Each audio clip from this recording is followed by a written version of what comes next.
جنات من نخيل وأعناب لكم فيها فواكه كثيرة ومنها تأكلون وشجرة تخرج من طور سيناء تنبت بالدهن وصبغ للآكلين وإن لكم في الأنعام لعبرة نسقيكم مما في بطونها ولكم فيها منافع كثيرة ومنها تأكلون وعليها وعلى الفلك تحملون صدق اللہ العظیم۔ سورۃ المؤمنون کی ابتدائی 22 آیات آپ کے سامنے تلاوت کی۔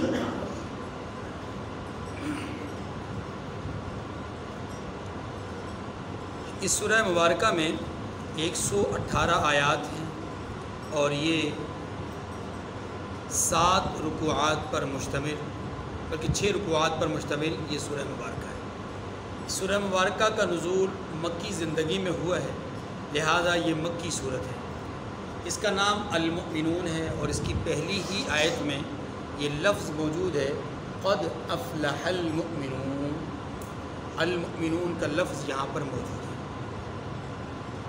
اس سورہ مبارکہ کا نزول عام مکی صورتوں کی طرح توحید، رسالت اور فکر آخرت یا عقیدہ آخرت سے متعلق ہے۔ اس ضمن میں توحید کے ساتھ رد شرک بھی ہوگا، رسالت کے ساتھ معترضین کے سوالات اور ان کا جوابات بھی ہوں گے، آخرت کے عقیدے کے اوپر شک اور شبہ کرنے والوں کو تسلی بخش جوابات بھی ہوں گے۔ یہ ساری چیزیں اس کا لازمی حصہ ہیں، وہ بھی ہوتی ہیں۔ اس سورہ مبارکہ کی ابتدائی 22 آیات آپ کے سامنے تلاوت ہوئیں اور ان 22 آیات میں پہلے نمبر پر اللہ تعالیٰ نے یہ بات ارشاد فرمائی ہے کہ مومنین کامیاب ہو گئے۔ مومنین کون ہیں؟ ان کی چند صفات بیان فرمائی گئیں۔ مومنین کی چند صفات بیان فرمائی گئیں، یہ وہ لوگ ہیں جو کامیاب ہو گئے، یہ پہلی بات۔ دوسری بات، تخلیق انسان کے مختلف مراحل کو بیان کیا گیا ہے۔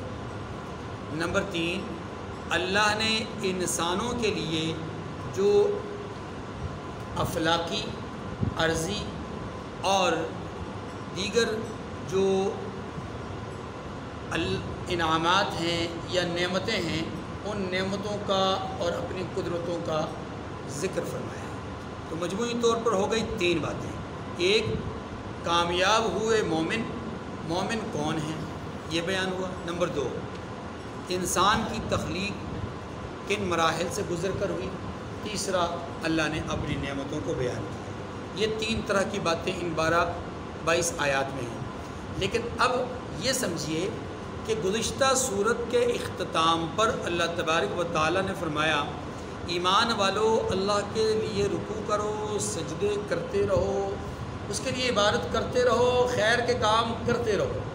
یہ خیر کے کام کیا ہیں؟ یہ عبادتیں کیا ہیں؟ یہ رکوع اور سجود کیا ہیں؟ یہ اللہ کے سامنے جھکنا، اللہ کے سامنے عاجزی کرنا کیا ہے؟ اسی بات کو اس سورہ مبارکہ کی ابتدا میں مومنین کے صفات کے طور پہ بیان فرمایا۔ بات ختم ہو گئی۔ اب آیات کریمہ کو دیکھیے، بات سمجھ رہے ہیں۔ پہلی آیت ہے قد افلح المؤمنون، بے شک ایمان والے کامیاب ہو گئے۔ توجہ جی، کامیاب، کام کو کہتے ہیں کوئی بھی عمل کو، اور یاب کا معنی ہوتا ہے پانا۔ کام بمانا مقصد اور یاب بمانا پانا۔ معنی یہ ہوا کہ مقصد کو پا لینا، مقصد کو۔ اللہ فرماتے ہیں کہ مومنین مقصد کو پا گئے، مومنین مقصد کو پا گئے۔ سوال یہ ہے کہ مقصد ہے کیا جسے مومنین نے پا لیا غیر مومنین نہ پا سکے؟ جواب یہ ہے کہ مقصد جنت ہے۔ مقصد کیا ہے؟ مقصد، اب کوئی صوفی، کوئی بزرگ مجھے کہہ سکتا ہے کہ مولوی صاحب مقصد تو اللہ کی رضا ہے، مقصد تو اللہ کی رضا ہے، آپ نے جنت کو کیوں کہہ دیا؟ تو بھائی اللہ کی رضا جنت کی صورت میں ملے گی، اللہ کی رضا جنت کی، تو میں نے صورت بیان کی ہے۔ اللہ کی رضا پا لینا یہ مقصد ہے، لیکن یہ اللہ کی رضا پانے کا پتہ کیسے چلے گا؟ جنت کے ذریعے سے۔ مومن ہونے کا پتہ کیسے چلتا ہے؟ اعمال، افعال، کردار، سیرت، اخلاق سے پتہ چلتا ہے کہ مومن ہے۔ اگر یہ چیزیں نہیں ہیں تو پتہ ہی نہیں چلتا کہ مومن ہے کہ کافر ہے۔ بات سمجھ رہے ہیں؟ تو جو چیز مخفی ہے، جو چیز پوشیدہ ہے، وہ اپنی جگہ پر درست ہے، مسلم ہے، اس کا انکار نہیں، لیکن جو اس کے اثرات ہیں، ہم ان اثرات کی بات کر رہے ہیں کہ مومنین کامیاب ہو گئے، یعنی مقصد کو پا گئے۔ مقصد کیا ہے؟ اللہ کی رضا، لیکن وہ نظر آئے گی جنت کی صورت میں۔ اس لیے میں نے اس کے اثر کو بیان کیا کہ مومنین کامیاب ہو گئے، یعنی جنت کو پا گئے۔ اتنی بات سمجھ میں آ گئی جی؟ اب اگلا سوال، جنت کو پا لینا کیا مقصد ہوا؟ جنت کو پا لینا کیا مقصد ہوا؟ اب اس کو ذرا سمجھیے، یہ بڑی اہم بات ہے۔ دیکھیے، اس دنیا کے اندر جتنی بھی مخلوقات ہیں، ان تمام مخلوقات میں سے حضرت انسان کے دل میں اللہ نے بہت ساری تمنائیں، بہت ساری آرزویں، بہت سارے مقاصد رکھے ہیں۔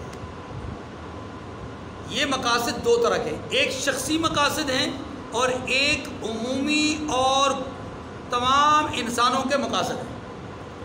شخصی مقاصد ہر ایک کے جدا جدا ہیں۔ ایک آدمی صاحب اولاد ہے، اس کے 5-6 بچے ہیں، اس کی خواہش ہے، اس کی تمنا ہے کہ مجھے ایک بچی مل جائے، اس کا مقصد اور ہے۔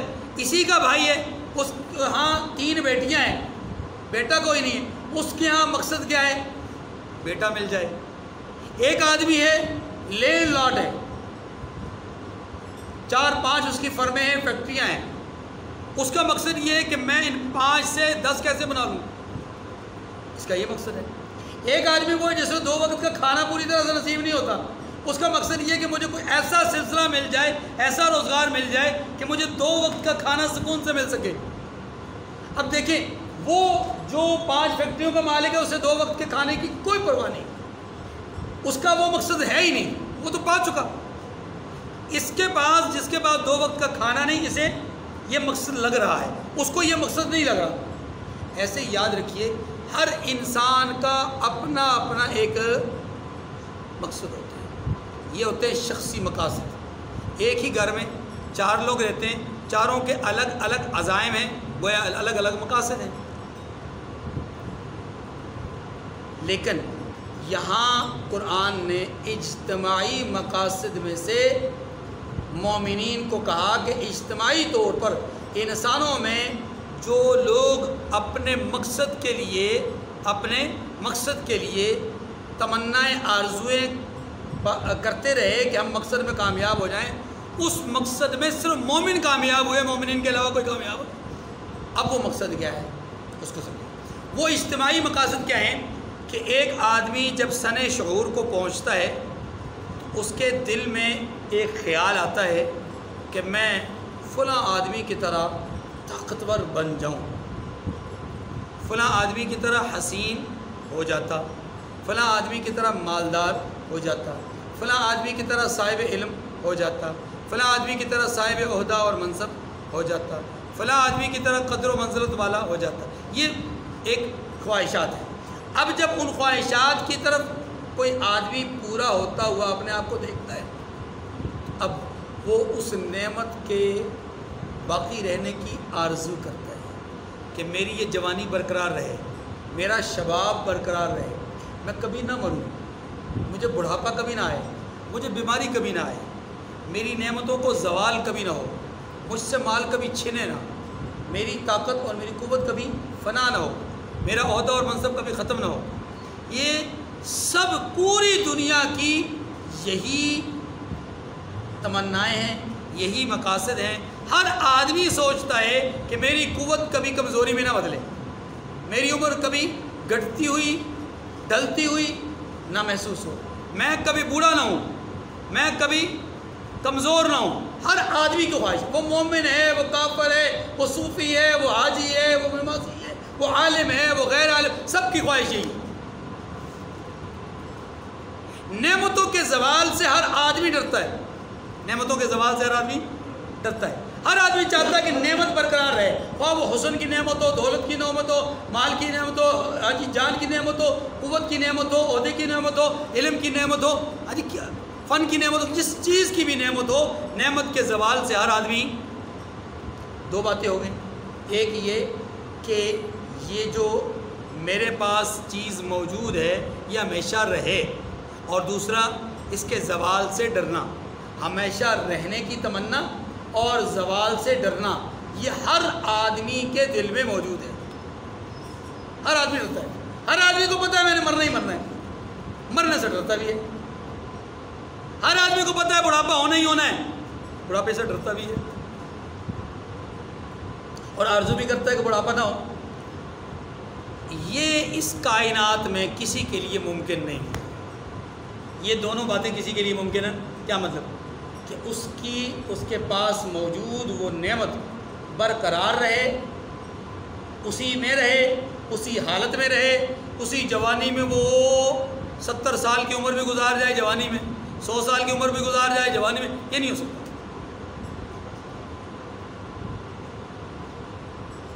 عہدے اور منصب پہ موجود ہے، ساری زندگی اس عہدے اور منصب پر رہے، یہ نہیں ہو سکتا۔ معنی یہ کہ یہ سب کے لیے نہیں ہوتا۔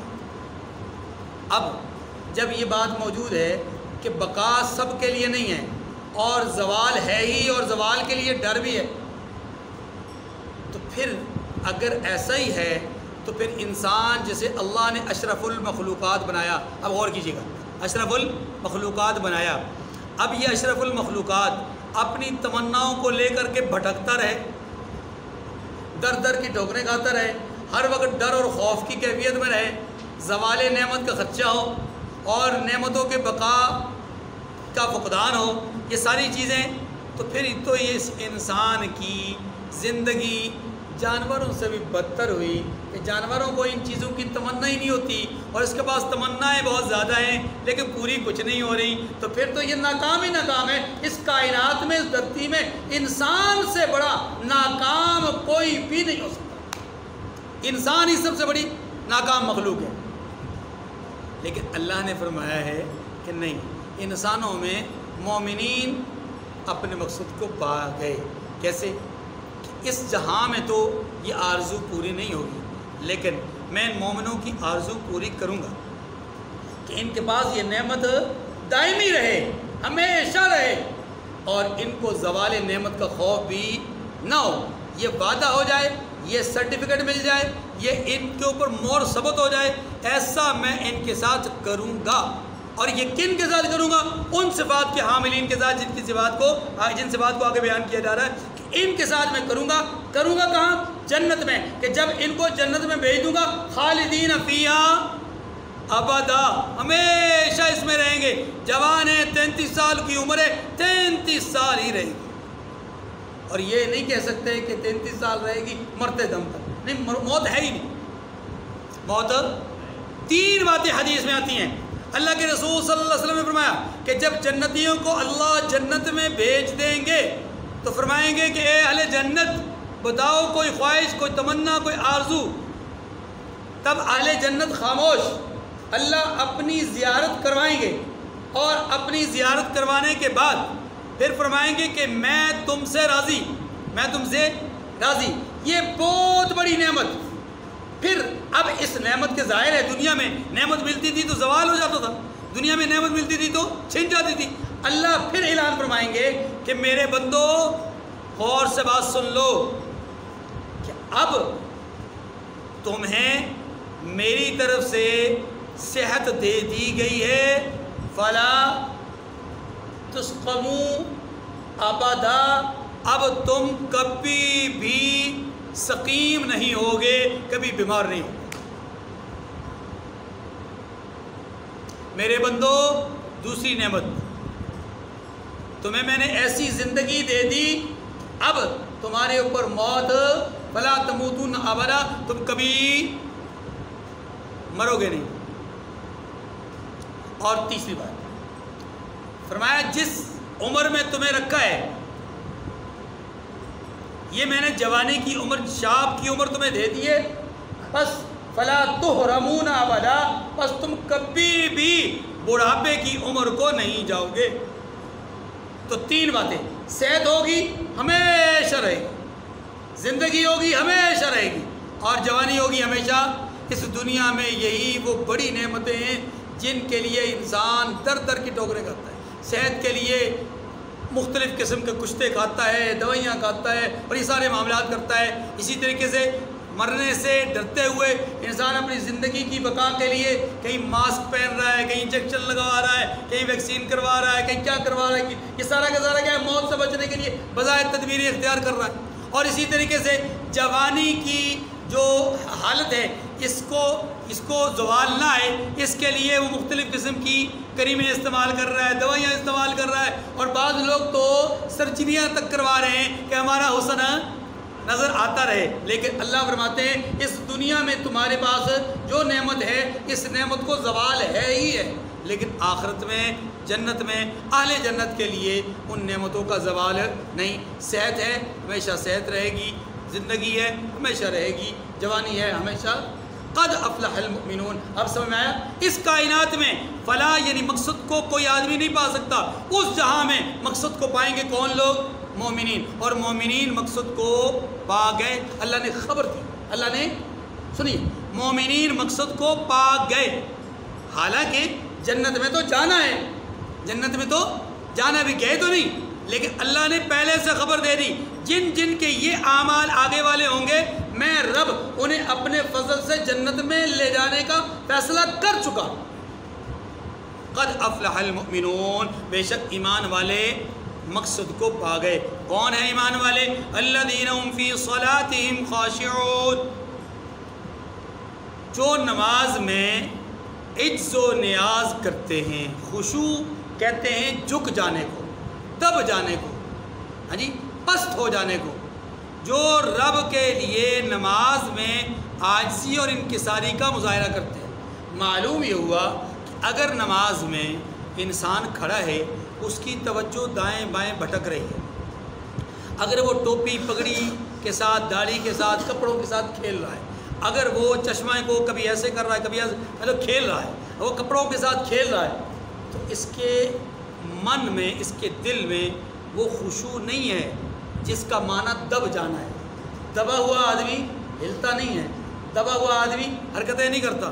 کوئی آدمی کسی بڑی شخصیت کے سامنے کھڑا ہو اور اس شخصیت کے اوپر جلال کی ایک کیفیت طاری ہو اور وہ خود بہت زیادہ غصے میں اور بہت زیادہ غضب میں ہو، ایسے میں یہ جانے والا آدمی جو عاجزی اور انکساری کے ساتھ جانا چاہتا ہے اور جو درخواست لے کر کے جانا چاہتا ہے، جو اپنی ایک عرضی لے کر جانا چاہتا ہے، عرضی لے کر کے اس کو پکڑا رہا ہے، وہ عرضی پڑھ رہا ہے، غور کیجیے، وہ عرضی پڑھ رہا ہے اور یہ اب زیر لب مسکرا رہا ہے، کھیل رہا ہے، کبھی جھک رہا ہے، کبھی کیا کر رہا ہے، کبھی کیا کر رہا ہے، وہ اس کو ترچھی نگاہوں سے دیکھ رہا ہے کہ اس کے اندر کیا ہے، یہ میرے دربار میں آیا، اتنے بڑے آدمی کے دربار میں آیا، حرکتیں کیا کر رہا ہے؟ تو مجھے ایمانداری سے بتلائیے، وہ ڈانٹے گا یا پیار کرے گا؟ بس یہ سمجھیں، اللہ کے دربار میں ہم حاضر ہیں، نماز پڑھ رہے ہیں، عرضی پیش کر رہے ہیں، الحمدللہ رب العالمین، ایاک نعبد و ایاک نستعین اہدنا الصراط المستقیم، ہم عرضی پیش کر رہے ہیں، اس کی تعریفیں کر رہے ہیں، اپنی درخواستیں پیش کر رہے ہیں اور کھیلتے کھیلتے برداشت پیش کر رہے ہیں۔ ہاں جی، اس کے جلال اور اس کے قہر کے سامنے مسکراتے مسکراتے، ہنستے ہنستے، کھیلتے کھیلتے کر پیش کر رہے ہیں، تو وہ ہم پر رحم کرے گا یا غصے ہوگا؟ اس لیے فرمایا کہ نماز میں پست رہنے والے، خشوع و خضوع کرنے والے، عز و نیاز سے نماز کو پڑھنے والے لوگ اللہ کے ہاں کامیاب ہو گئے۔ ایک صفت۔ نمبر 2، والذین هم عن اللغو معرضون، اور وہ جو بیہودہ باتوں سے منہ موڑتے رہتے ہیں۔ لغو کس کو کہتے ہیں؟ لغو ہر وہ قول و فعل، ہر وہ بات، ہر وہ عمل کہ جس کا نہ دنیاوی فائدہ ہو نہ اخروی فائدہ ہو، وہ لغو کہلاتا ہے۔ وہ کیا کہلاتا ہے؟ بیکار۔ اور اب یہ بیکار ہونا کم از کم یہ ہے کہ دنیاوی اخروی فائدہ نہ ہو، اور اس کے بیکار ہونے میں اعلیٰ ترین درجہ، یعنی سب سے زیادہ لغو اور سب سے زیادہ بیکار ترین بات کیا ہے؟ کہ حرام کا ارتکاب کیا جائے، گناہ کا ارتکاب کیا جائے۔ الذین هم عن اللغو معرضون، اللہ نے گناہ کی بات نہیں کی، اللہ نے معمولی درجے کی بات کی ہے کہ جس میں دنیاوی اخروی کوئی فائدہ نہ ہو، ایسا کام بھی نہ کرتے ہوں، ان سے بھی منہ موڑتے ہوں، یہ مومن کامیاب ہو گئے، یہ مومن ہے۔ نمبر 3 والذین هم للزکاة فاعلون، اور جو زکوٰۃ ادا کرتے ہیں۔ دیکھیے یہ سورہ مومنون مکی صورت ہے، اور مکہ مکرمہ میں زکوٰۃ کا حکم آیا تھا، زکوٰۃ کی تفصیل نہیں آئی۔ مکہ مکرمہ میں زکوٰۃ ادا کرنے کا حکم آیا تھا، لیکن اس کی تفصیل نہیں آئی کہ کتنے میں سے کتنا، کتنے جانوروں میں سے کون کون سی چیز، کتنے مال میں سے کیا چیز دینی ہے، کوئی حکم نہیں آیا، تفصیل نہیں آئی۔ اس لیے اس لفظ کے دو معنی ہیں۔ ایک معنی اگر زکوٰۃ ہی لیا جائے، زکوٰۃ سے مراد وہ مخصوص حصہ جو مال میں سے دیا جاتا ہے، تو پھر اس کا معنی یہ ہوگا کہ والذین هم للزکاة فاعلون، وہ لوگ کہ جو زکوٰۃ ادا کرتے ہیں، زکوٰۃ ادا کرتے ہیں، وہ کامیاب ہو گئے۔ اب وہ زکوٰۃ ادا کرنا ایک عمل ہے، اس کی کیفیت کیا ہے، اس کی ادائیگی کا طریقہ کار کیا ہے، یہاں پر بیان نہیں ہوا۔ دوسری بات، اگر اس سے زکوٰۃ میں سے وہ مال مراد نہ لیا جائے تو پھر اس سے مراد یہ ہوگا والذین هم للزکاة فاعلون، اور کیجیے گا، للزکاة یعنی للتزکیۃ، فاعلون یعملون، کہ جو تزکیہ نفس کے لیے جد و جہد کرتے رہتے ہیں، اصلاح نفس کے لیے جد و جہد کرتے رہتے ہیں، اور یہ معنی زیادہ موزوں لگتا ہے یہاں پر۔ والذین هم للزکاة فاعلون، وہ لوگ کہ جو اپنے تزکیہ باطن کے لیے، تزکیہ قلب کے لیے، اصلاح نفس کے لیے جدوجہد کرتے رہتے ہیں، فرمایا وہ کون ہیں، کامیاب۔ والذین هم لفروجهم حافظون، اور وہ جو اپنی شرمگاہوں کی حفاظت کرتے ہیں۔ یاد رکھیے، شرمگاہ کی حفاظت، نظر کی حفاظت، یہ دو وہ چیزیں ہیں، آنکھ اور شرمگاہ۔ اللہ کے رسول صلی اللہ علیہ وسلم نے فرمایا کہ جو شخص تم میں سے مجھے ان دو چیزوں کی ضمانت دے دے، ایک آنکھ کی، دوسرا شرمگاہ کی، آنکھ کہہ رہا ہوں، ایک زبان کی اور ایک ما بین اللحیتین، زبان، اور ما بین الرجلین، دو رانوں کے درمیان۔ تو فرمایا شرمگاہ کی اور زبان کی جو آدمی مجھے گارنٹی دے دے، ضمانت دے دے، میں محمد اسے جنت کی ضمانت دیتا ہوں۔ یہ انتہائی خطرناک ترین اعضاء ہیں جو انسان کو ہلاکت میں بہت جلد ڈال دیتے ہیں۔ انہی دو اعضاء کی وجہ سے انسان کیا ہوتا ہے، گمراہ ہو جاتا ہے، تباہ ہو جاتا ہے، برباد ہو جاتا ہے، کافر تک ہو جاتا ہے۔ فرمایا والذین هم لفروجهم حافظون، جو اپنی شرمگاہوں کی حفاظت کرتے ہیں، الا علی ازواجہم او ما ملکت ایمانہم فانہم غیر ملومین، مگر اپنی بیویاں یا باندیاں جو ان کی ملک ہوتی ہیں، ان سے مباشرت کرنے سے انہیں ملام نہیں ہے۔ معنی یہ کہ ان کی حفاظت یعنی اپنی شرمگاہ کی حفاظت کرتے ہیں، اپنی بیویوں سے نہیں کرتے، اپنی باندیوں سے نہیں کرتے، کیونکہ وہ شرعاً جائز ہے، ان کے علاوہ اپنی شرمگاہ کہیں بھی استعمال نہیں کرتے۔ یہ ہے اصل بات۔ اب سمجھیے ذرا، باندی اسلامی نقطۂ نظر سے، اسلام سے پہلے باندی کا تصور تھا، اسلام نے بھی آ کر باندی کے تصور کو بالکل مٹایا نہیں، برقرار رکھا، لیکن آہستہ آہستہ اس سوچ اور اس فکر کو ختم کیا۔ اور کیسے ختم کیا؟ مختلف قسم کے کفارات جو ہیں، کفارات، ان میں غلام اور باندی کی آزادی کی ترغیب دی گئی، ویسے بھی غلام کو آزاد کرنے کی ترغیب دی گئی، اور یوں مسلمانوں نے، صحابہ کرام نے بہت سارے غلاموں کو خریدا آزاد کیا، خریدا آزاد کیا، یہاں تک کہ ایک وقت ایسا آیا کہ اب دنیا میں کوئی انسان حقیقتاً غلام نہیں ہے۔ ہاں، نفسیاتی طور پر، ذہنی طور پر، قانونی طور پر، عدالتی طور پر، ہر اعتبار سے ہم غلام ہیں۔ کیا ہم کوئی غلام ہیں؟ ہاں ہیں بھائی، کیوں نہیں ہیں؟ آپ بھی تو ہیں، آپ بھی تو ہیں، آپ بھی تو چچا کے مرضی کے خلاف فیصلہ نہیں کر سکتے تھے۔ اگر کر سکتے تھے تو آپ نے آسیہ کو باہر کیوں بھجوایا؟ اگر آپ میں اتنی پاور تھی تو آپ نے ڈاکٹر عافیہ کو بلوایا کیوں نہیں، جس کے لیے آپ نے ووٹ لیے تھے؟ بات سمجھ رہے نا، پاور آپ میں بھی رہی ہے۔ یہ فضولیات ہے کہ جی ہم کیا، ہم کو غلام ہیں؟ غلام ہیں بھائی، مانو اس بات کو کہ ہم غلام ہیں۔ غلام نہ ہوتے تو آپ جن کو کہتے ہو کہ وہ ہمارے نوکر ہیں، بھائی آپ افواج پاکستان کو کہتے ہو نا، اب وہ ہمارے نوکر ہیں، وہ ہمارے سربراہ کیوں بنے ہوئے ہیں؟ تو نہ بننے دیتے، آپ نہ بننے دیتے، لیکن آپ نہیں کر سکتے، آپ شکنجے میں جکڑے ہوئے ہیں۔ یہ نظام ہی ایسا بنایا گیا ہے کہ اس نظام کے تحت وہ چیزیں جو میں آپ سوچتے ہیں اسلامی نقطۂ نظر سے، ایک ملک کے وفادار کی حیثیت سے ہم جو بھی سوچتے ہیں ہم ویسا کر نہیں پاتے۔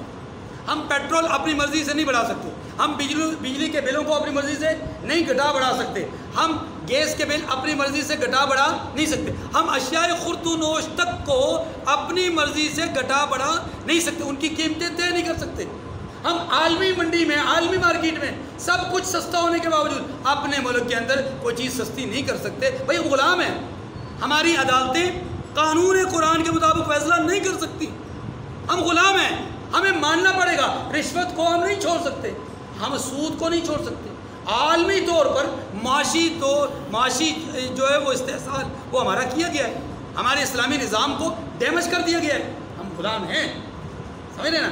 تو اس لیے ایک وہ حقیقی غلام جو شخصی غلام یا جسمانی غلام ہوتا تھا اس کا تصور تو ختم ہو گیا، لیکن اب افکار اور نظریات اور نفسیات کے اعتبار سے ہم سب غلام ہی ہیں۔ اللہ معاف فرمائے، اللہ اس غلامی سے ہمیں نجات نصیب فرمائے۔ مجھے کسی کے اخلاص پہ کوئی شک نہیں، جنہوں نے یہ کہا وہ ٹھیک کہتے ہوں گے، لیکن کہنے میں اور عملاً کرنے میں فرق ہے۔ میں بس یہ کہنا چاہوں گا، عملاً ہم نہیں کر پاتے، ہم بے شک کہیں مخلص ہوں وفادار ہوں ملک کے ساتھ، لیکن کر نہیں سکتے۔ یہ کر نہ سکنا اس بات کی علامت ہے ہم ہیں غلام۔ اچھا جی، فمن ابتغى، اچھا دوسری بات یہاں پر اس کے ضمن میں یہ سمجھیے کہ اللہ پاک فرماتے ہیں کہ وہ اپنی شرمگاہوں کی حفاظت کرتے ہیں مگر اپنی بیوی اور باندیوں کے علاوہ۔ مطلب یہ کہ یہاں تو جائز ہے اپنی شرمگاہ کا استعمال، کیونکہ مقصود کیا ہے؟ تبالد اور تناسل، یہیں سے تبالد اور تناسل مطلوب ہے۔ لیکن ان کے علاوہ کوئی بھی عمل اپنی شرمگاہ کا وہ نہیں کرتے کہ جو اللہ کے یہاں ناپسندیدہ ہے۔ وہ کیا ہے؟ دیکھیے، اپنی شرمگاہ کو زنا کے لیے استعمال نہیں کرتے، اپنی شرمگاہ کو قوم لوط والے عمل کے لیے استعمال نہیں کرتے، اپنی شرمگاہ سے وہ جو ہم جنس پرستی والا عمل ہے وہ نہیں کرتے، یا ہاتھ کا غلط استعمال نہیں کرتے۔ وہ تمام قبائح جو کہ انسانی جسم کے ساتھ تعلق رکھتے ہیں، ان میں سے کوئی بھی عمل وہ نہیں کرتے، وہ لوگ، وہ مومنین کیا ہیں؟ کامیاب۔ فمن ابتغى وراء ذلك فاولئك هم العادون، فرمایا جو ان کے سوا اوروں کے طالب ہوں، یعنی ان دو جگہ میں اپنی جنسی تسکین کو حاصل کرنے کے علاوہ، اس کے علاوہ کوئی بھی کام کرے، زنا ہو، عمل بد ہو، کوئی بھی، فرمایا کہ وہ اللہ کی مقرر کی ہوئی حد سے نکل جانے والے ہیں۔ والذین هم لاماناتهم وعهدهم راعون، نئی اگلی صفت یہ ہے، فرمایا جو امانتوں اور عہد کو ملحوظ رکھتے ہیں، ان کی رعایت کرتے ہیں۔ دیکھیے، امانت کا خیال رکھنا، امانت داری اتنا بڑا وصف ہے کہ اس وصف کو مومن تو مومن ہے، کافر بھی پسند کرتا ہے۔ امانت داری اتنا بڑا وصف ہے کہ اس وصف سے رسول خدا صلی اللہ علیہ وسلم اعلان نبوت سے پہلے بھی متصف تھے۔ دو صفات آپ کی پورے مکہ میں ان کا چرچا تھا، ایک سچائی، دوسرا امانت داری۔ یہ وہ دو صفات تھیں جن صفات کا کبھی بھی کوئی آدمی رد نہیں کر سکا، اعلان نبوت کے بعد بھی۔ اور آپ نے اپنے آپ کو بطور چیلنج پیش کیا، لبثت فیکم 40 سنہ، میں نے تمہارے درمیان 40 سال گزارے ہیں، هل وجدتمونی صادقا او کاذبا، بتاؤ مجھے تم نے سچا پایا یا جھوٹا؟ جواب کیا دیا؟ جربناک مرارا وجدناک صادقا و امینا، ہم نے آپ کو بار بار آزمایا ہے، ہم نے آپ کو سچا اور امانت دار ہی پایا۔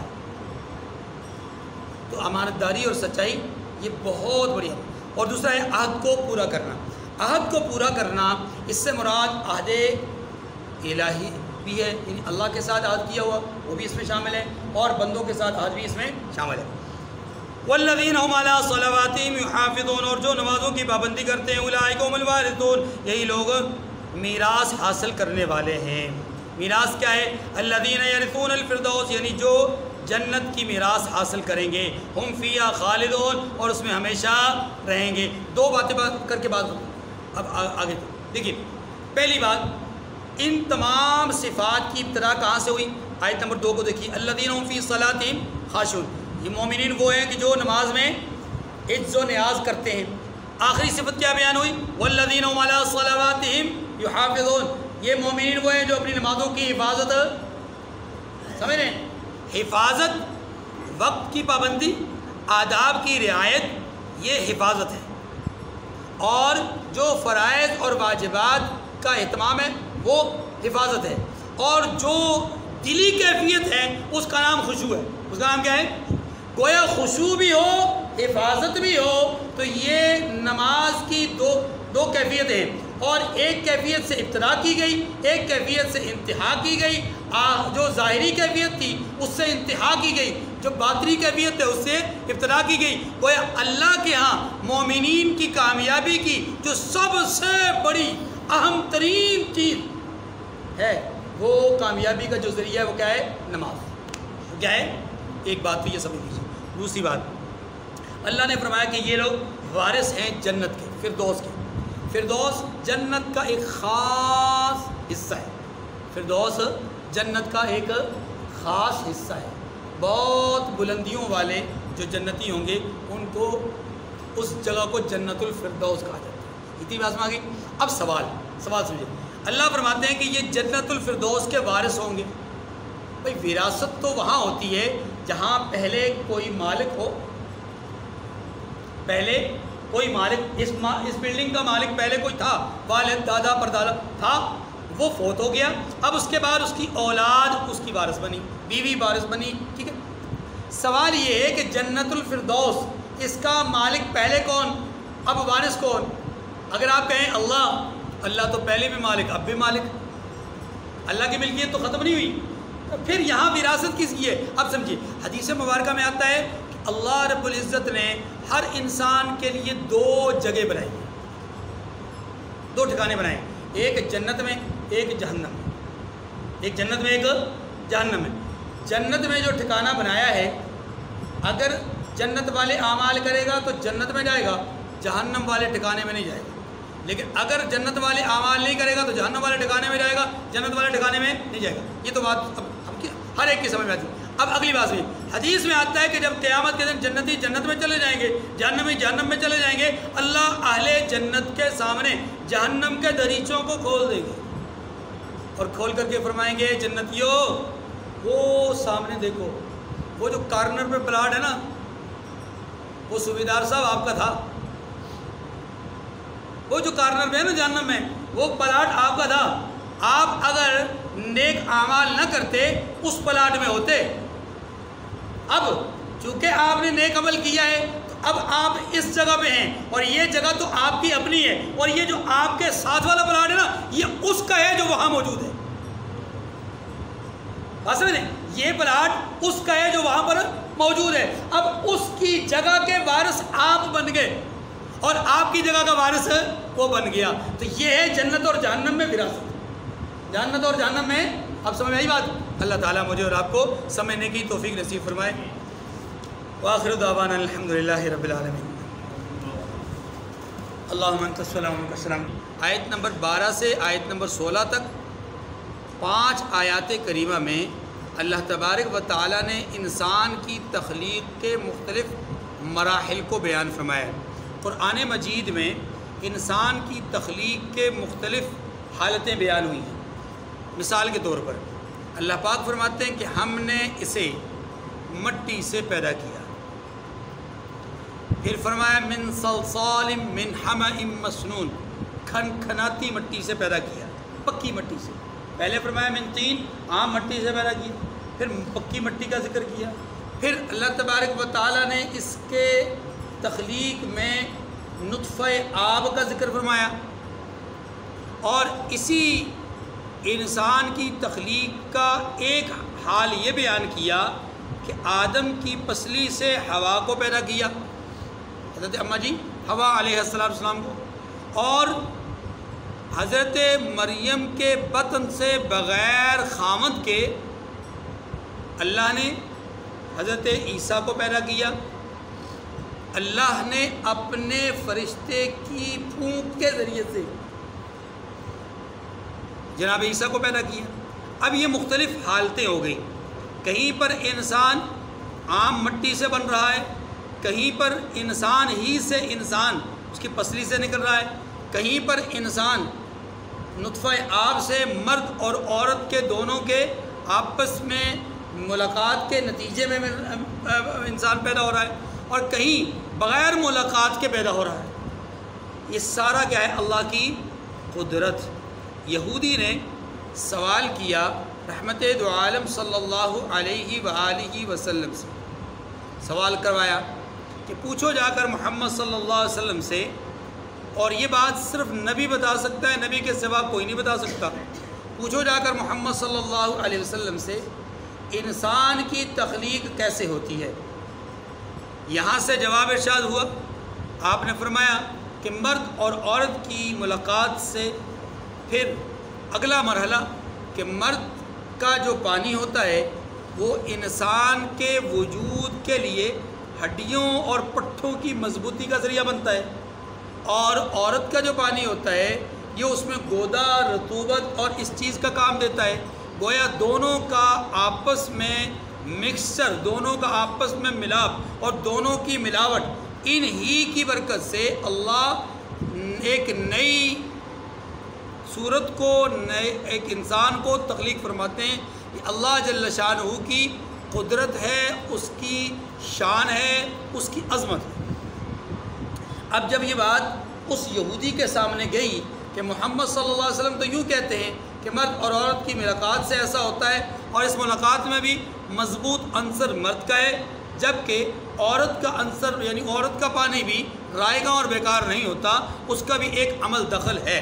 جب یہ بات اس تک پہنچی، اس نے کہا کہ یہ صرف نبی ہی بات بتا سکتے ہیں، نبی کے سوا کوئی نہیں بتا سکتا۔ اشہد ان لا الہ الا اللہ واشہد ان محمد رسول اللہ، میں گواہی دیتا ہوں کہ محمد اللہ کے رسول ہیں، اللہ وحدہ لا شریک ہے۔ تو گویا اس کی ایمان لانے کا سبب یہ بات بنی۔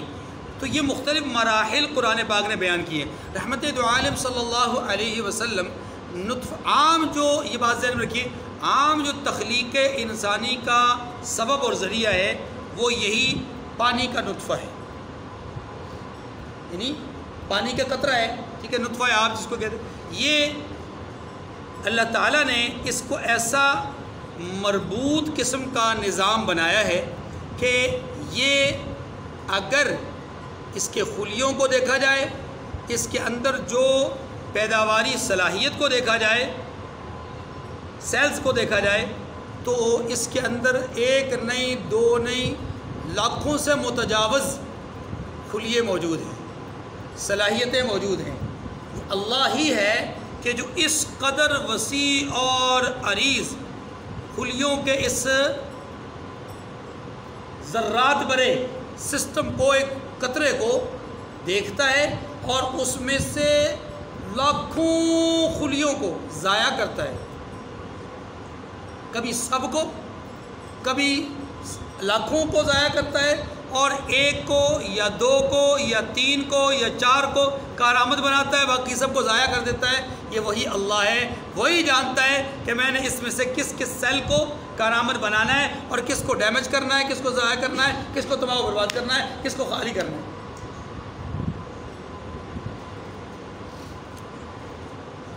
رحمت دو عالم صلی اللہ علیہ وسلم اس کیفیت کو جو رحم مادر میں ہوتی ہے اس کو یوں بیان فرماتے ہیں کہ انسانی قطرہ آب رحم مادر میں جانے کے بعد 40 دن ٹھہرا رہتا ہے اور یہ خون کی شکل اختیار کرتا ہے، پھر یہ خون جم جاتا ہے اور ایک لوتھڑے کی شکل اختیار کرتا ہے، پھر یہ گوشت پوست کی ایک شکل اختیار کرتا ہے، اور پھر اس میں اللہ تبارک و تعالی ہڈیوں کا ایک ڈھانچہ رکھتے ہیں، پھر صورت تیار ہوتی ہے، پھر صورت تیار ہو کر کے اللہ تبارک و تعالی اس کے اندر نفخ سور کرتے ہیں، یعنی اس کے اندر روح پھونکتے ہیں، اور پھر وہ ایک چیختا جاگتا انسان ہوتا ہے۔ یہاں یہ بات ذہن نشین فرما لیجئے کہ فقہاء کی اصطلاح میں کوئی بھی آدمی اپنے جو مطلب خاتون کے رحم مادر میں، خاتون کے رحم میں جو پانی ہوتا ہے، جو بچے کی افزائش شروع ہوتی ہے خون کے مراحل سے ہوتی ہوئی، اگر کوئی آدمی 4 ماہ کے اندر اندر کسی شرعی حاجت کی بنیاد پر، شرعی حاجت کی بنیاد پر کہ ماں کو خطرہ ہو، جان کو خطرہ ہو، یا بچے کی ہی جان کو خطرہ ہے، بچہ ضائع ہو جائے گا، ڈاکٹر کہتے ہیں کہ یہ بالکل کمزور ہے، یہ آگے چل کر پروان نہیں چڑھ سکتا، ایسی صورت میں اگر کوئی آدمی 4 ماہ کے اندر خود اگر اس بچے کو ضائع کروا دیتا ہے تو شرعاً یہ گناہ گار نہیں ہوگا، لیکن شرط یہ ہے کہ وہ شرعی حاجت ہو، صرف اپنے آپ کو سمارٹ رکھنے کے لیے، صرف روزگار یا رزق کی تنگی کی وجہ سے، یا صرف معاشرتی طور پہ اپنی اولاد کے اندر وسعت کی وجہ سے، ان چیزوں کی وجہ سے ایسا نہ کرے۔ اگر ایسا کرے گا تو یہ قتل اولاد کے زمرے میں جائے گا، قتل اولاد کے زمرے۔ لیکن اگر 4 ماہ گزر جائے تو پھر چاہے شرعی حاجت بھی ہو تو پھر اس کو ضائع نہیں کر سکتا۔ اب فرق کیا ہے؟ فرق یہ ہے کہ فقہا کی اصطلاح میں، احادیث مبارکہ کی روشنی میں یہ نتیجہ اخذ کیا ہے کہ 4 ماہ سے پہلے اللہ جل شانہ روح نہیں پھونکتے، یعنی بچے میں روح نہیں آتی، بچے میں روح نہیں آتی۔ 4 ماہ پورے ہوتے ہیں تو بچے میں روح ڈل جاتی ہے، اب گویا وہ ایک انسان باقاعدہ بن جاتا ہے، جبکہ 4 ماہ سے پہلے وہ انسانی شکل نہیں ہوتی، یعنی انسان نہیں کہلاتا، بلکہ وہ اس کو آپ یوں کہہ لیں گوشت کا لوتھڑا ہے، یا وہ یوں کہہ لیجئے کہ ایک ابھی نامکمل صورت ہے، اور جب نامکمل صورت ہے اس کو شرعی حاجت اور تقاضے کی بنیاد پر اس کو ضائع کر سکتے ہیں۔ یہ ایک فقہی مسئلہ ہے، اس کو ذہن نشین فرمائیں۔ لیکن 4 ماہ مکمل ہونے کے بعد اب شرعی حاجت بھی ہو تو ہم ایسا نہیں کر سکتے۔ تو مختلف مراحل، مختلف صورتیں آپ کے سامنے قرآن پاک میں جا بجا ذکر ہوئیں۔ یہاں پر بھی انہی چیزوں کو ذکر کر کے ایک بات اللہ تبارک و تعالیٰ نے فرمائی، فَتَبَارَكَ اللَّهُ أَحْسَنُ الْخَالِقِينَ، اللہ ہی بہترین خالق ہیں، اللہ ہی بہترین بنانے والے ہیں۔ تو یہ جو جملہ ہے، یہ جملہ بتلاتا ہے کہ اللہ ذوالجلال کی جو قدرت ہے وہ قدرت سب پر غالب اور قاہر اور باہر۔ توجہ، وَلَقَدْ خَلَقْنَا الْإِنسَانَ مِنْ سُلَالَةٍ مِّن طِينٍ، اور ہم نے انسان کو مٹی کے خلاصہ سے پیدا کیا۔ مٹی کا خلاصہ کیا ہے؟ توجہ، یہ قرآن پاک میں سلالہ کا لفظ یہ آیا ہے، جبکہ دوسرے مقامات پر من طین آیا ہے، ایک مقام پر من صلصال من حمأ مسنون آیا ہے، من نطفۃ آیا، جیسا کہ آگے بھی آئے گا۔ سلالہ کیا ہے؟ سلالہ یہ ہے مٹی کا خلاصہ۔ دیکھیے، غور کیجئے، مٹی آپ جانتے ہیں کہ کوئی اچھی اور خوبصورت چیز بنانی ہو تو ایسے مٹی اٹھا کر کے کوئی بھی کاریگر اس کو بنانا نہیں شروع کر دیتا۔ جتنی باریکی سے کوئی چیز بنانی ہوتی ہے اتنا ہی مٹی کے انتخاب میں اور مٹی کے گوندنے میں اور مٹی کو سنوارنے اور بنانے میں احتیاط کی جاتی ہے۔ کیسے کہ مٹی اٹھا کر کے اگر عام کوئی چیز بنانی ہو، جیسے مطلب گارے سے کوئی چیز بناتے ہیں، لیپتے چیپتے ہیں، تو اس میں مٹی کو صاف نہیں کرتے، اٹھا کر کے اس کو پانی ڈال کر کے لیپ دیا۔ لیکن جب کوئی خاص برتن بنانا ہو، خاص قسم کی چیز بنانی ہو، تو پھر اس کو کیا کرتے ہیں؟ اس کو لاتے ہیں، چھنی کے اندر چھانا جاتا ہے، بالکل باریک ریزہ مٹی وہ لی جاتی ہے، تاکہ کہیں پر بھی ہماری بناوٹ میں کوئی درز، کوئی دراڑ، کوئی چیز اس طرح کی نہ آئے، کہیں کوئی اونچی قسم کی چیز باقی نہ رہ جائے کہ ہاتھ پھیرتے ہی اس کے اندر کوئی سوراخ پیدا ہو جائے یا اس کے اندر کوئی ٹوٹ پھوٹ کا شکار وہ ہو جائے۔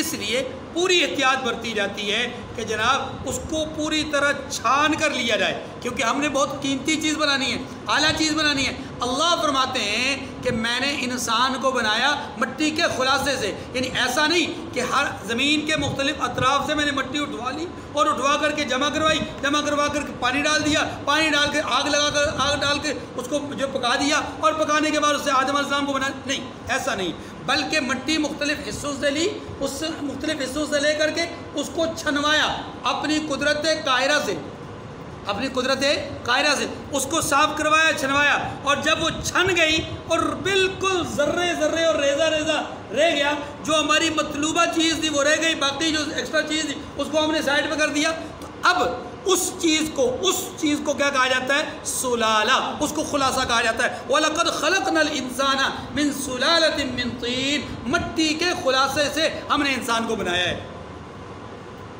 یہی تو وجہ ہے کہ اس کے جسم کے اندر چکناہٹ ہے، اس کے جسم کے اندر نرمی ہے، اس کے جسم کے اندر لطافت ہے۔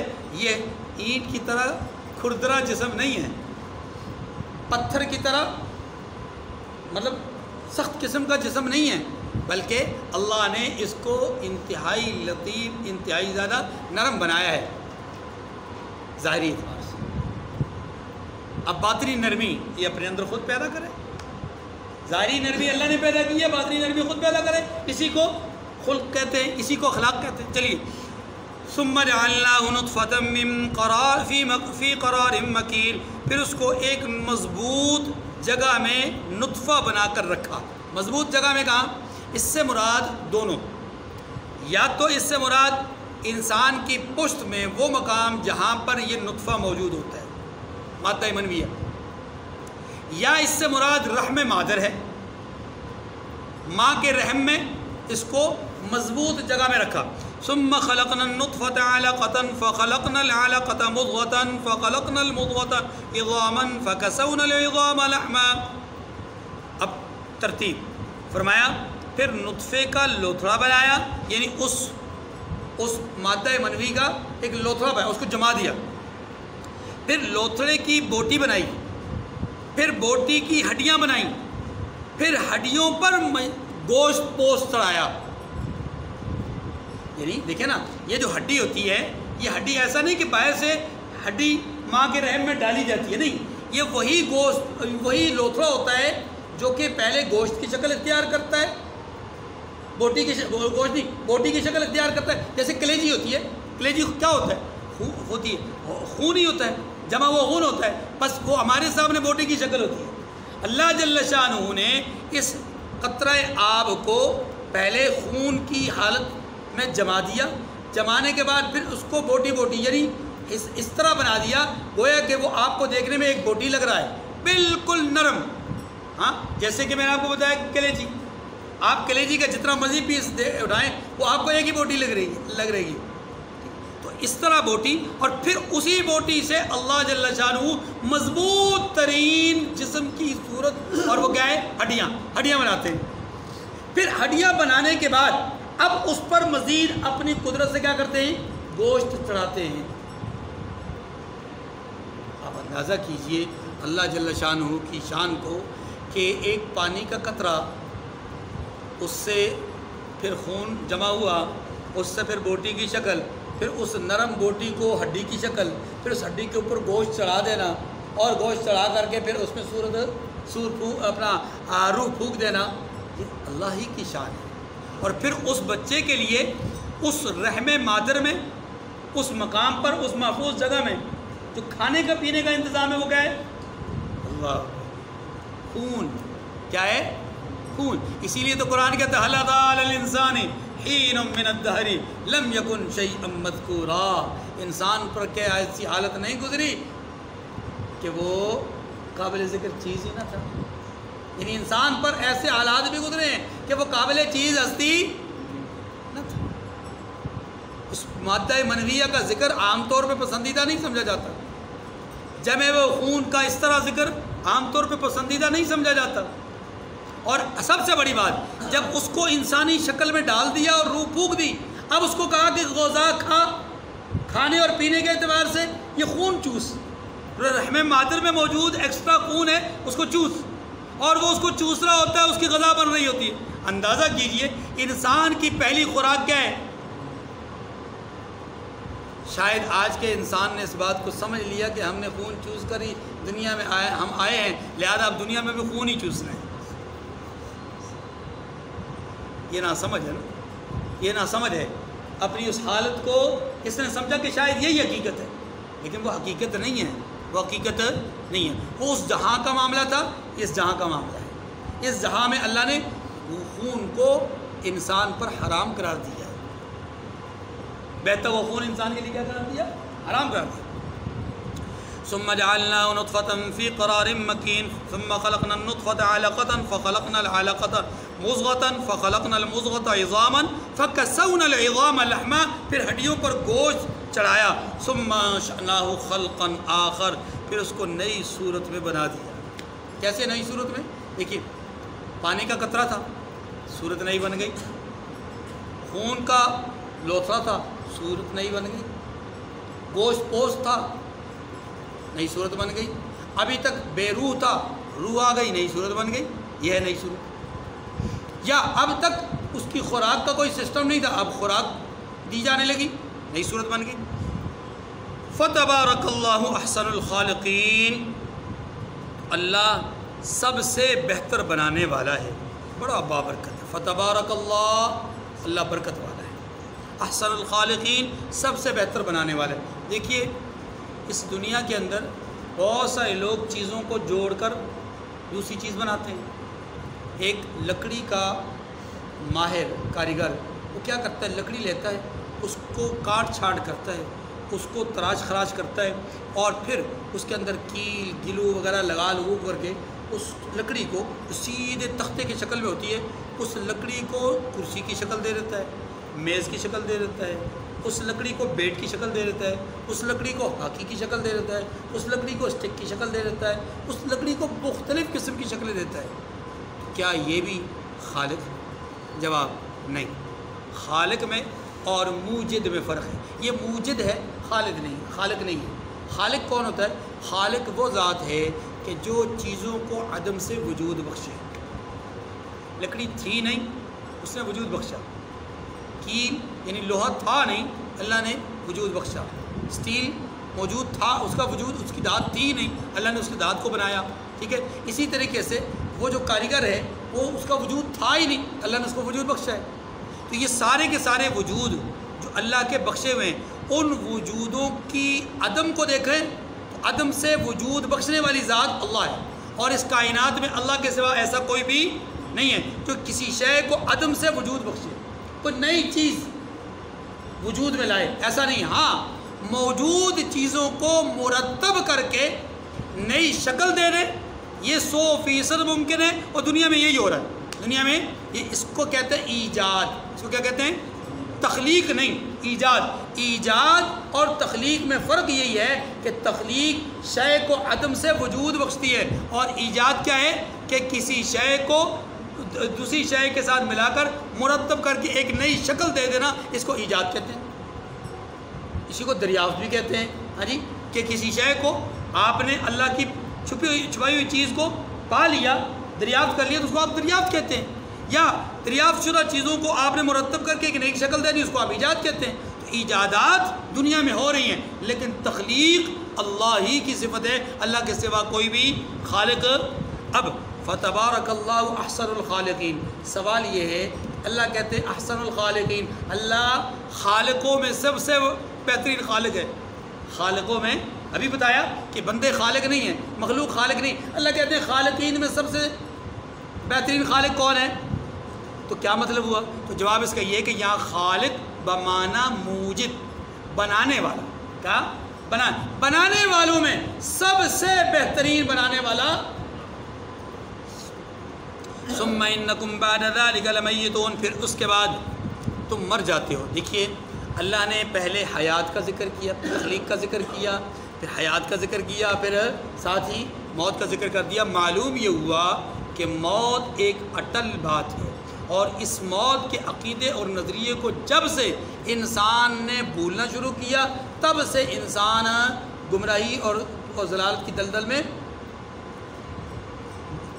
گھستا چلا جا رہا ہے، یہاں تک کہ اب دنیا میں گمراہی زیادہ پھیل رہی ہے اور نیکی بہت کم۔ ثم انکم یوم القیامت تبعثون، پھر قیامت کے دن اٹھا کھڑی کیے جاؤ گے۔ یہ وہ عقیدہ اور نظریہ ہے جس کا انکار مشرکین کیا کرتے تھے، جس کا آج عملاً انکار بہت سارے مسلمان بھی کر رہے ہیں، انہیں یقین ہی نہیں ہے، عملاً یقین نہیں ہے۔ یہاں تک بات ہو گئی تخلیق انسان کی۔ اب آخری بات اس رکوع کے اندر، اور وہ یہ ہے کہ یہاں سے اللہ تبارک و تعالیٰ اپنی کچھ قدرتوں کو ذکر فرماتے ہیں. وَلَقَدْ خَلَقْنَا فَوْقَكُمْ سَبْعَ طَرَائِقَ، اور ہم نے تمہارے اوپر 7 آسمان پیدا کیے ہیں. سبعاً طباقا، سورہ ملک میں اللہ تبارک و تعالیٰ نے فرمایا کہ ہم نے آپ کے اوپر 7 طبق پیدا کیے ہیں. یہ جو 7 طرائق ہے، 7 راستے ہیں، 7 طبق ہیں، 7 آسمان ہیں، یہ نیچے اوپر نہیں ہے کہ ایسے نہیں کہ نیچے آسمان پھر اس کے فوراً بعد اوپر آسمان پہ نہیں، بلکہ جتنا اس آسمان اور زمین کے درمیان فاصلہ ہے ایسے ہی اس آسمان اور دوسرے آسمان کے درمیان بھی فاصلہ ہے، ایسے ہی تیسرے کے اور دوسرے کے درمیان، اور پھر چھٹے اور 7ویں کے درمیان. یعنی کہ اس وقت جہاں ہم موجود ہیں اس کے اوپر 7 آسمان ہیں اور 7 آسمانوں کے درمیان اتنا فاصلہ ہے جتنا ہمارا اور آسمان کے درمیان کا فاصلہ ہے. اور آپ اندازہ کیجئے کوئی آسمان ایسا نہیں جو اللہ نے ستون یا کسی ٹیک یا کسی سہارے کے ساتھ کھڑا کیا. یہ 7 آسمان اس طرح کے کھڑے ہیں، اور ایک آسمان جس کی وسعت اور جس کا پھیلاؤ، اس کا عالم یہ ہے کہ جس سورج کو ہم یہاں سے دیکھ رہے ہیں وہ 13 لاکھ گنا زمین سے بڑا ہے، اور وہ سورج ان سیاروں سے جو اس سے کئی گنا بڑے ہیں اس سے کہیں زیادہ دور ہے، اور وہ سیارے آسمان سے کہیں زیادہ دور ہیں. آسمان سے زمین تک کا فاصلہ آج تک کوئی طے نہیں کر سکا کہ کتنا فاصلہ ہے.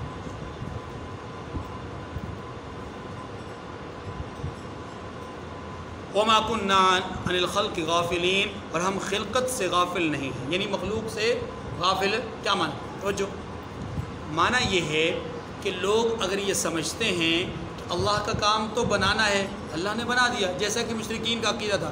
دیکھیے مشرکین مسلمانوں کے ساتھ عقیدہ تخلیق میں برابر کے عقیدہ رکھنے والے تھے. وہ اللہ کو خالق سمجھتے تھے. مشرکین اللہ کو ہی خالق، اللہ کو سمجھتے تھے، لیکن مدبر نہیں سمجھتے تھے. ہمارا مشرکین کے ساتھ جب اختلاف ہوتا ہے وہ کہاں ہوتا ہے؟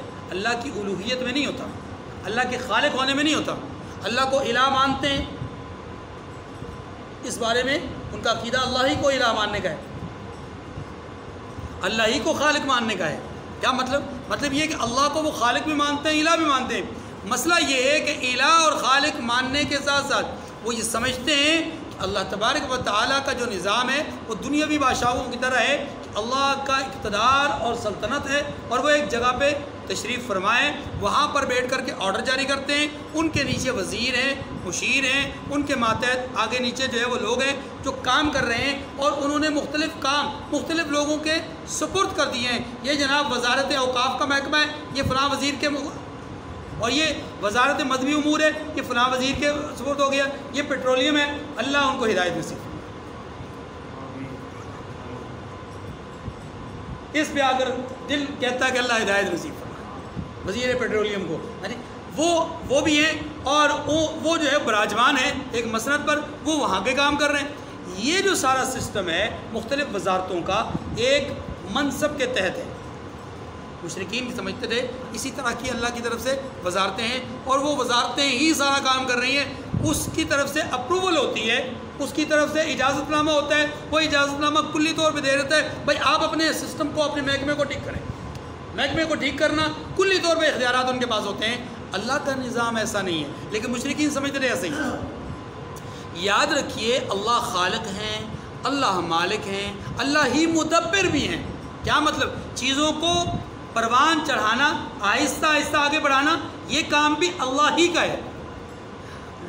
انسانوں میں، مخلوقات میں بیماریاں پھیلانا اللہ ہی کا کام ہے، شفا دینا اللہ ہی کا کام ہے، نقصان دینا اللہ ہی کا کام ہے، نفع پہنچانا اللہ ہی کا کام ہے، پروان چڑھانا، موت دینا، زندگی دینا، ہر چیز اللہ کے اختیار میں. اللہ کے فیصلے کے بغیر پتا بھی اپنی جگہ سے ہلتا نہیں ہے. وَلَا رَطْبٍ وَلَا يَابِسٍ إِلَّا فِي كِتَابٍ مُبِينٍ.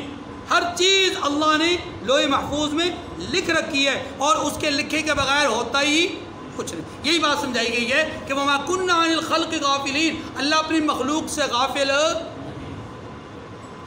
وَأَنزَلْنَا مِنَ السَّمَاءِ مَاءً بِقَدَرٍ فَأَسْكَنَّاهُ فِي الْأَرْضِ. اور ہم ہی نے آسمان سے ایک اندازے کے ساتھ پانی نازل کیا. فَأَسْكَنَّاهُ فِي الْأَرْضِ پھر اس کو زمین میں ٹھہرا دیا، پانی کو زمین میں ٹھہرا دیا۔ ایک چھوٹا سا جملہ ہے، لیکن اس جملے کو اگر آپ گہرائی سے دیکھنے کی کوشش کریں گے، جتنا اس کی گہرائی میں جائیں گے آپ کو اللہ کی شان نظر آئے گی۔ یہ جو آسمان سے پانی برستا ہے، آپ اسی کو دیکھ لیجئے، اگر یہ ایک قطرے قطرے کی صورت میں نہ آئے، دھار کی صورت میں آئے، جیسے آبشار گرتی ہے ایسے آ جائے، یک لخت آ جائے، 2 گھنٹے برسنے والی بارش 5 منٹ میں نیچے اتر آئے، تو انسان تباہ ہو جائیں، جاندار ہلاک ہو جائیں، زمین ہل جائے، عمارتیں گر جائیں، کچھ بھی باقی نہ رہے، اتنی پاور ہوتی ہے۔ ایک ایک پانی کے قطرے کے ساتھ اللہ رب العزت فرشتے کو زمین تک بھیجتے ہیں۔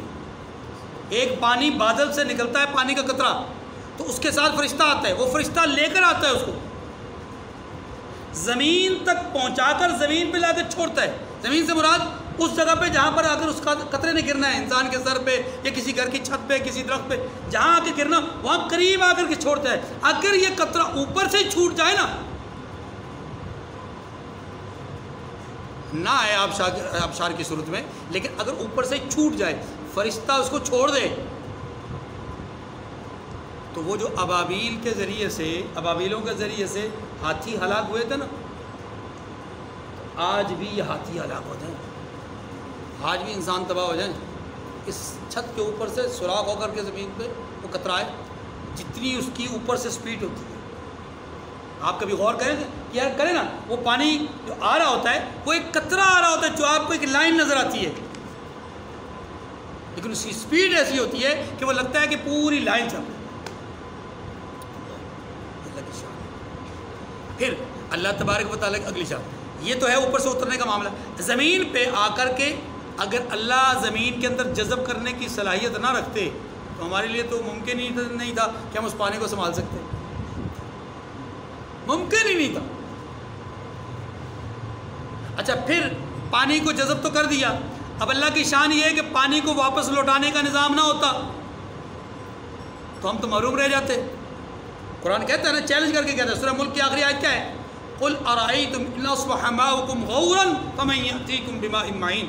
محبوب آپ ان سے کہیے کہ یہ جو پانی تم نہروں کے اندر، کنوؤں کے اندر، چشموں کے اندر، دریاؤں، سمندروں کے اندر دیکھتے ہو، اگر اللہ تمہارے ٹربائن ٹیوب ویل کے ذریعے سے جو تمہیں پانی ملتا ہے، اگر تمہارا یہ موجود پانی زمین کی گہرائی میں اللہ لے جائے تو کوئی ہے جو اس پانی کو اوپر لا سکے؟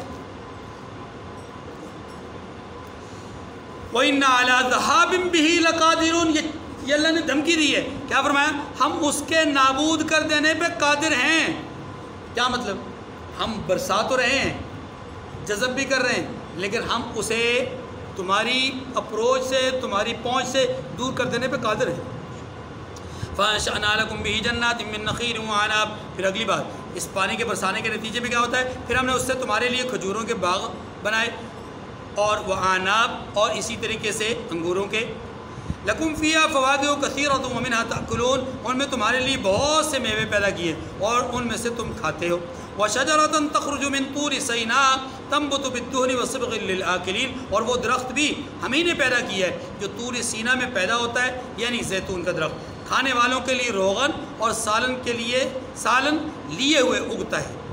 کھانے والوں کے لیے روغن اور سالن لیے ہوئے اگتا ہے۔ کیا معنی یہ کہ یہ جو زیتون کا تیل ہے اور زیتون کے جو دانے ہیں، اللہ تبارک و تعالیٰ نے ان میں بہت ساری خصوصیات، بہت سارے فوائد، انسان کی غذا تو غذا ہے لیکن بطور دوا بھی انسان کے لیے بہت ساری اس میں اللہ نے خصوصیات رکھی ہے۔ اور خاص طور پہ طور سینا کا کیوں ذکر کیا؟ اصل میں جو کوہ طور ہے، کوہ طور کے قریب علاقے میں یہ جو زیتون کے درخت ہیں بہت زیادہ ہے۔ جب موسیٰ علیہ السلام کو نبوت دیے جانے کا فیصلہ ہوا تو آپ کو بلایا گیا ایک آگ کی طرف، وہ آپ کے دل میں بات ڈالی گئی کہ اس آگ کو لینے کے لیے جاؤ۔ جب وہ آگ کی طرف چلتے گئے آگ بھی پیچھے پیچھے پیچھے پیچھے یعنی دور دور ہٹتی گئی۔ اب وہ چمک ایسے رہی تھی کہ جیسے کہ فانوس چمک رہا ہوتا ہے، روشن بہت زیادہ تھی، ارد گرد اس کے روشن ہی روشن تھا۔ وہ کیا ہے؟ یہی زیتون کا درخت ہے جہاں اللہ نے اپنی تجلیات کو اتارا تھا، تجلیات۔ خیر، تو طور سینا کا ذکر خاص طور پہ اس لیے کیا کہ عرب کی سرزمین پر، یعنی یہ جو حجاز ہے، یہاں پر زیتون کا درخت نہیں ہے، کھجور ہے، زیتون کا درخت، اسی لیے خاص طور پہ اس کا ذکر کیا۔ اور کھجور کا تذکرہ خاص طور پہ مکہ یا مدینہ کے لیے نہیں کیا۔ اس کی وجہ یہ کہ کھجور کے جو درخت ہیں وہ مکہ مدینہ کے علاوہ بھی بہت سارے علاقوں میں وافر مقدار میں پائے جاتے ہیں، جبکہ زیتون کا جو درخت ہے عمومی طور پر علل اکثر، عمومی طور پر یہ ارض شام فلسطین میں ہی پایا جاتا ہے، دوسرے علاقوں میں نہ ہونے کے برابر، یعنی ہے تو صحیح لیکن نہ ہونے کے برابر ہے۔ یہ ایسے ہی ہے جیسے کہ آپ آم کھاتے ہیں، آم تو ہوتا ہے بنیادی طور پر ملتان وغیرہ کے قرب و جوار ان علاقوں میں ہوتا ہے، جبکہ آپ کے اپنے شہر میں کئی لوگوں نے آم کے درخت لگائے ہوئے ہیں، آم وہاں پکتا بھی ہے، پھلتا بھی ہے، پھولتا بھی ہے، درخت بھی اپنا پھل لگتا بھی ہے، لوگ کھاتے بھی ہیں، لیکن وہ ذائقہ، وہ مٹھاس، وہ چیز نہیں ہوتی جو آپ ملتان وغیرہ کے پھلوں میں تو ایک خاص ایریا ہوتا ہے بعض چیزوں کے لیے۔ ایسے ہی انگور ہے، سندرخانی وغیرہ، یہ خاص طور پر جن علاقوں میں پایا جاتا ہے وہ آپ کے شمالی علاقہ جات ہیں یا افغانستان ہے۔ باقی علاقوں میں بلوچستان کے کچھ حصے، اگر آپ کہیں کہ پنجاب میں یا سندھ میں یا اس طرح انگور پایا جاتا ہے تو وہ انگور پھر کھٹاس ہی پیدا کرتا ہے۔ وَشَجَرَةً تَخْرُجُ مِن طُورِ سِينَاءَ تَنبُتُ بِالطُّورِ وَسَبْغٍ لِّلْآكِلِينَ وَإِنَّ لَكُمْ فِي الْأَنْعَامِ لَعِبْرَةً۔ آگے فرمایا تمہارے لیے چارپائیوں میں عبرت ہے، یعنی کیا مطلب؟ سبق ہے، چارپائیوں میں سبق ہے۔ کیسا سبق ہے؟ ایک ہاتھی کو دیکھ لیجئے، ایک ہاتھی کے اوپر چھوٹا سا بچہ، 5 سال 6 سال کا بچہ آپ بٹھا دیتے ہیں، وہ بیچارہ اس کو لے کے چل رہا ہوتا ہے، 5-6 سال کا بچہ اور اوپر ہاتھی کے بیٹھا ہوا ہے۔ اندازہ کیجئے اس ہاتھی کو مسخر کس نے کیا؟ گھوڑا اپنی پہ آ جائے تو اسے ماہر سے ماہر آدمی بھی کنٹرول نہیں کر سکتا، لیکن اسی گھوڑے پہ ایک چھوٹا سا بچہ بیٹھ جاتا ہے۔ یہ کیا ہے؟ یہ اللہ کی طرف سے ایک سبق ہے نا۔ قربانی کے جانوروں کو دیکھ لیجئے، بڑے ہٹے کٹے جانور ہوتے ہیں، آپ ان کو اچھی طرح سلیقے سے طریقے سے ذبح کرنے کے لیے جب آپ ان کو لٹانے کی کوشش کرتے ہیں وہ آرام سے لٹ جاتے ہیں۔ یہ کیا ہے؟ اللہ نے مسخر کیا۔ نسقیکم مما فی بطونہا ولکم فیہا منافع کثیرۃ ومنہا تأکلون۔ فرمایا کہ جو ان کے پیٹوں میں ہے اس سے ہم تمہیں پلاتے ہیں، یعنی دودھ کی صورت میں، اور تمہارے لیے ان میں اور بھی بہت سے فائدے ہیں۔ وعلیہا وعلی الفلک تحملون، جانوروں میں اور بھی بہت سارے فائدے ہیں۔ ومنہا تأکلون، اور بعض کو تم کھاتے بھی ہو۔ وعلیہا وعلی الفلک تحملون، اور ان پر اور کشتیوں پر تم سوار ہوتے ہو۔ یہ اللہ کی طرف سے کچھ نعمتیں ہیں جن کا یہاں پر تذکرہ ہوا۔ اللہ پاک مجھے اور آپ کو سمجھنے کی توفیق کامل نصیب فرمائے۔ وآخر دعوانا الحمدللہ۔